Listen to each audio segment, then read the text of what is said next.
Hi there, Joe Tremaine here. In this segment, we've gathered a group of industry professionals to offer their wisdom and insight. They include agents, choreographers, and dancers of all ages. Their tips and advice will help you as you pursue your professional dance career. Enjoy.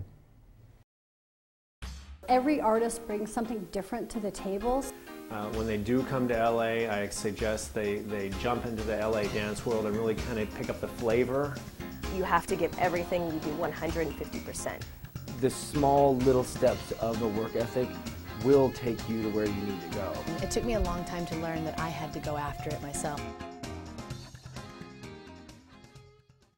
I would say the best advice I ever received is that if I was going to do it, to make sure that I loved it, to make sure that it was my passion and that it was what I wanted 100%, because for every 100 no's I was going to get one yes. And I had to have something to hold on to get through all that. So that was probably the thing that I held on to during auditioning, because auditioning for me was such a, it's a scary process. And I always kept remembering, I do this because I love it, because it's who I am, because it's my passion. And then it made it a lot more tolerable to get through the rejection. And then when I did get the job, it was mind-blowing. It was just elating. It's very important to be versatile. The more you're able to do, the more you have behind you, the more jobs you'll have, the more you'll work. But I think it's very important to figure out what it is that you do, your craft, like what it is that makes you stand out. It's very important to have that one thing that you do well, that you can rely on at an audition or in a job to just really showcase yourself. I think for male dancers today, it's much easier than it was when I was growing up, and even before me, my generation before me. It was tough because real men didn't dance. It's that attitude. I think nowadays it's a much easier, especially with the television shows and videos and YouTube. People are choreographing and throwing things up on YouTube.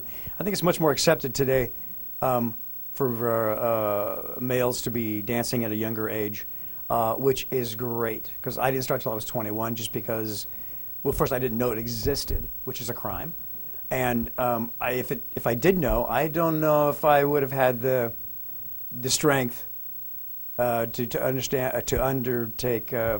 withstand the social pressure from high school, especially high school. Oh, it's brutal.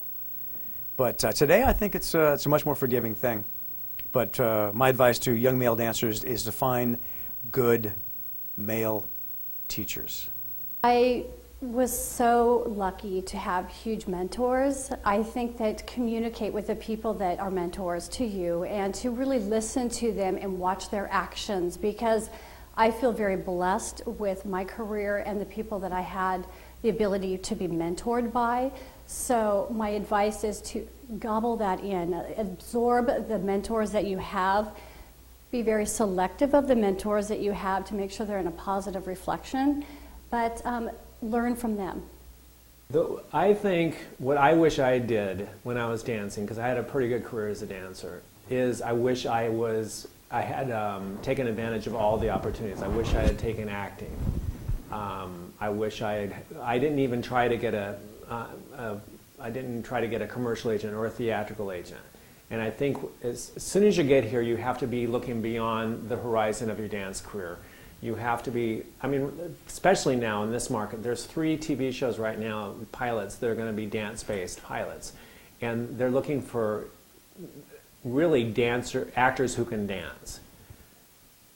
Because the first thing they look at, even if it's a dance role, is they're looking for that, they need you to act.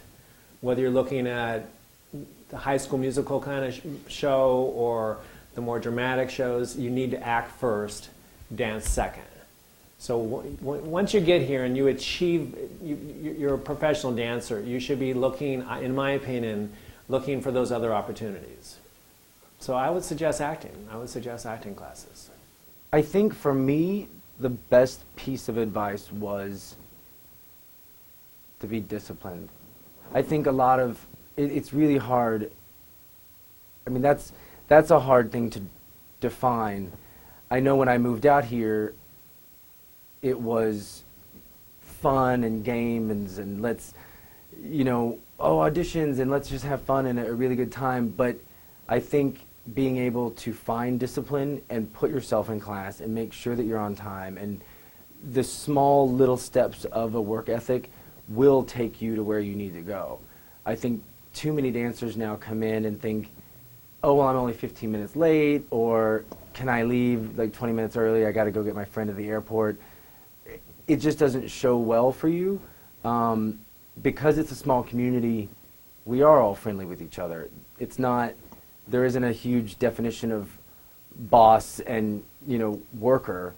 It is sort of this symbiotic, we're creating something together. But in turn, I don't think anyone should take advantage of each other by a lot of special favors. Everyone gets one. Maybe, yeah, one.